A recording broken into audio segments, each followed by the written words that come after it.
Goed, wat is 'n voegwoord? What is a voegwoord in Afrikaans? Now you have a question paper or you have homework and they say voegwoord. Now the first thing that you do is you always circle the words so that you can know the meaning. Jy cirkel die woorde, omkring die woorde. So kom ons omkring. Voeg, voeg beteken you are adding, né? Jy voeg by mekaar.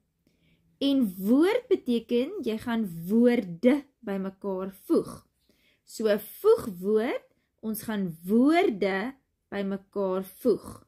Voegwoord, we're gonna add words together to make a sentence.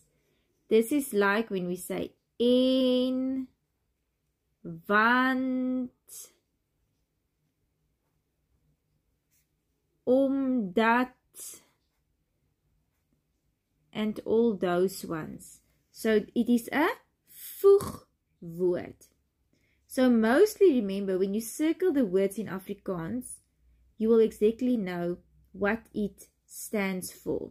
As ons hulle cirkel en omkring, dan weet ons meeste van die tyd, hy sê eintlik vir ons wat die doel of die funksie van die woord is. Ons moet net omkring en dan kan ons presies sien wat die woord vir ons sê. Voegwoord, ons voeg woorde by mekaar. We add words together to make a bigger sentence.